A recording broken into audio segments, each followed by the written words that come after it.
تو اس سلسلے میں ایسا ہی نہیں، چارٹر آف پارلیمان پر انہوں نے ایک کمیٹی بھی بنا دی، بلاول بھٹو صاحب نے بھی اسی طرح کی بات کی، اور بلاول بھٹو اس کمیٹی کے اندر شامل بھی ہیں۔ اس میں یہ فیصلہ ہوا ہے کہ جو بھی اس اسمبلی میں ہوا اس کی مکمل تحقیقات کی جائے، متعلقہ عملے کو معطل کیا جائے۔ بھائی یہاں تو ہے، بیرسٹر گوہر صاحب نے بھی یہ کہہ دیا تھا کہ جب تک یہ ذمہ داران کے خلاف کارروائی نہیں ہوگی ہمارے صرف 10 افراد پارلیمان کے اندر آئیں گے، ہم کارروائی میں شریک نہیں ہوں گے۔ اور اس کے بعد ان کو منانے کی کوشش بھی کی گئی، لیکن بہرحال ایاز صادق صاحب نے بیرسٹر گوہر صاحب کو بلایا اور میں نے کہا آپ سیدھا آ جائیں میرے چیمبر میں، اور کہا کہ بس آپ اکیلے آئیں اور کوئی یہ نہ کہے کہ ہم کوئی ڈیل کرنے لگے، آپ آ جائیں۔ تو پھر 10 اراکین پارلیمنٹ کے نا پروڈکشن آرڈر بھی جاری کیے، کل زبانی کا تھا، آج آنا چاہیے تھا، نہیں آئے، آج انہوں نے جاری کیے، کل کے اجلاس میں وہ آئیں گے۔ مگر عطا تارڑ صاحب جو وزیر اطلاعات ہیں، آپ کو پتہ ہے وہ بہت ہی بے خبر ہوتے ہیں، اور یا بہت ہی باخبر ہوتے ہیں۔ بے خبری یہ ہوتی ہے کہ پارٹی پہ پابندی کا اعلان کر دیتے ہیں، اور وہ کہاں گئی بات آج تک کسی کو نہیں پتا، ساری پارٹی ان کے تھے، کیونکہ وہ شہباز شریف صاحب کو کسی نے کہا تھا کہ پارٹی پہ پابندی لگا دیں، بات کر دیں، شہباز شریف نے عطا تارڑ صاحب کو، کسی کا بھی نہ کسی سے کوئی بات نہیں تھی، وہ کہہ کے ابھی تک وہ عزت ذرا بچاتے ہوئے نظر آ رہے ہیں۔ لیکن عطا تارڑ صاحب نے نا بالکل مختلف ڈائریکشن پہ، جس ڈائریکشن پہ ایاز صادق اسپیکر ہے اس ڈائریکشن پہ نہیں ہے۔ وہ کہتا ہے جو لوگ گرفتار ہوئے ہیں نا وہ پی ٹی آئی کے ایم این اے، وہ اسمبلی کے احاطے سے گرفتار ہی نہیں ہوئے، باہر سے ہوئے ہیں۔ ارے انکل، اگر ایسی بات ہے تو مجھے یہ بتا دیں کہ کسٹوڈین آف دا ہاؤس ہے، اسپیکر ہے، پھر اس نے جو اتنے افراد ہیں، سارجنٹ ایٹ آرمز ہو گیا اور دیگر لوگ ہو گئے، جنریٹر والا، سی ڈی اے کے تمام افراد یہ جو اندر کام کرتے، ان کو کیوں معطل کیا؟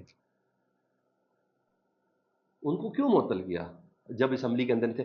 خود ایاز صادق صاحب کہہ رہے ہیں کہ لوگ اندر داخل ہوئے، یہ اچھی چیز نہیں ہے۔ بھائی عطا تارڑ صاحب ظاہری بات ہے، وہ کہتے ہیں بنا ہے شاہ کا مصائب پھرے ہے اتراتا، ہوا ہے شاہ کا مصائب پھرے ہے اتراتا، ورنہ شہر میں غالب کی آبرو کیا ہے۔ تو وہ نمک ہلالی والا جو عنصر ہے نا عطا تارڑ صاحب، وہ پھر نا ایک چیزوں کو بالکل مختلف ڈائریکشن پہ لے کے جا رہا ہے، نیتیں صحیح ہو کے بھی ان کی نیتوں پہ فرق ہے، تو مسئلہ اب میں کیا کر سکتا ہوں؟ بہرحال یہاں اس وقت پوزیشن اس لحاظ سے یہاں چل رہی ہے۔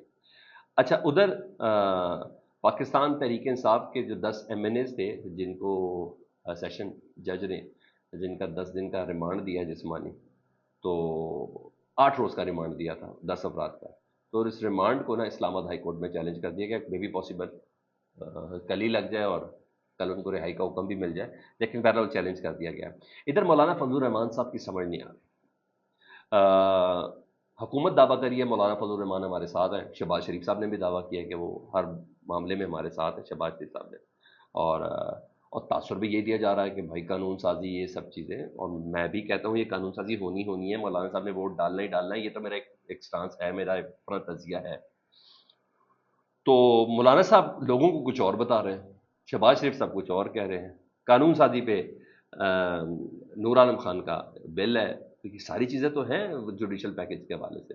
تو مولانا صاحب جو کچھ بتا رہے ہیں وہ کہتے ہیں کہ ہم تو اپوزیشن میں کسی قانون سازی کا حصہ ہی نہیں بنے، اسی طرح میرا خیال ہے جس طرح قاضی فائصل صاحب نے اپنے سیکرٹری کے ذریعے کہلوا دیا، بھائی مجھے یہ کہا تھا، میں نے کہا تھا میرے لیے نہیں سب کے لیے ایکسٹینشن دینی تو تب مجھے قبول ہے، تو میرا خیال ہے مولانا صاحب کی یہی والی لائن ہے۔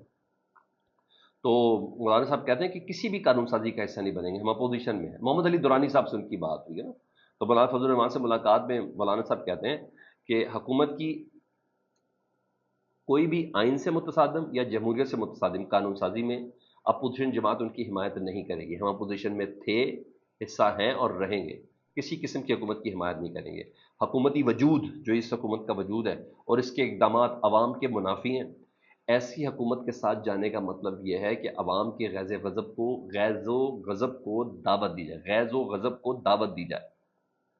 مگر باریک جملہ انہوں نے بولا اپنے اوپر کہ آئین سے متصادم کسی قانون سازی، بھائی کون ڈیسائیڈ کرے گا یہ جو جوڈیشل پیکج ہے یہ آئین سے متصادم ہے؟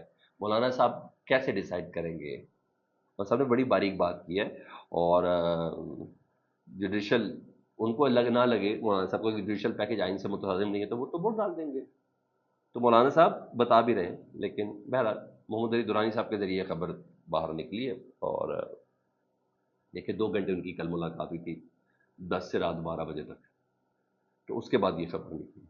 تو مولانا صاحب کہہ رہے ہیں کوئی بھی، حالانکہ وہ یہ بھی کہہ رہے ہیں کہ آئین سے متصادم نہ ہو قانون سازی اور جمہوریت سے متصادم نہ ہو تو ہم ایسی کسی قانون سازی کا حصہ نہیں بنیں گے، اور حکومت کے ساتھ جانے کا مطلب عوام کے غیظ و غضب کو دعوت دینا ہے، اور سر یہی گھوڑا یہی میدان ہے۔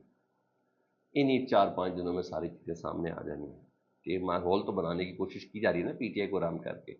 یہ پورا ایک اسٹریٹجی ہے سر، ایسے تھوڑی ہے. یہ پوری ٹائم لائن فوٹیجز ہیں جن کے اوپر پیر رکھا جا رہا ہے. یہی تو مسئلہ، ہم ہمارے تھنک ٹینک اس پہ کام کر رہے ہیں. اور پاکستان کی فلاح کے لیے کام کرو، پاکستان کی بہبود کے لیے کام کرو، پاکستان کی عوام کے لیے کام کرو یار.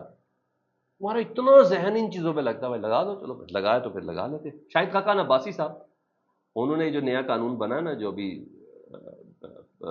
عرفان صدیقی صاحب نے پاس کروایا اور پھر صدر نے دستخط کیے، جس کا ابھی تک گزٹ نوٹیفیکیشن بھی میرا خیال ہے شاید جاری ہو گیا، مگر گرفتاریاں پاکستان تحریک انصاف کی ہو گئی تھیں.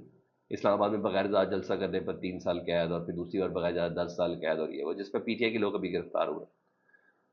شاہد خاقان عباسی صاحب نے اس قانون کو نا کہا ہے کہ ملک میں یہ کالا قانون ہے. یہ نیا قانون بنا کر پوری اسمبلی کو ایک ایس ایچ او کے تابع کر دیا گیا ہے. یہ قانون کالا ہے. اور میرا خیال ہے وہ محسن نقوی صاحب کا ایس ایچ او کا جملہ جو ہے نا، وہ مسلسل محسن نقوی صاحب کے منہ پہ واپس آئی جا رہا ہے اور وہ گلے پڑ گیا. ادھر یہ کہہ رہے ہیں کہ پورے کو اسمبلی کو ایک ایس ایچ او کے تابع کر دی گئی. صبح بیرسٹر گوہر صاحب نے بھی اسمبلی کے فلور پہ بولا تھا کہ یہ ایس ایچ او نہیں، یہ ایک جلسے کی مار ہے. یعنی محسن نقوی صاحب کا وہ جملہ بھی اتاری میں، جیسے کہتے ہیں پروگرام تو بڑھ گیا، لائک وہ جملہ بہت زیادہ چل گیا نا. تو اس طرح وہ یہ جو جتنے دہشت گرد ایک ایس ایچ او کی مار ہے بلوچستان کے بارے سے کہا تھا، میرا خیال ہے وہ بھی ان کے گلے پڑ چکا. یہ ایک میم سی بن گئی ہے، ابھی مزید یہ بنے گی بھی. فیڈ بیک سے متعلق ضرور آگاہ کریں. اپنا بہت زیادہ خیال رکھیں. اللہم صلی علی محمد وعلی محمد.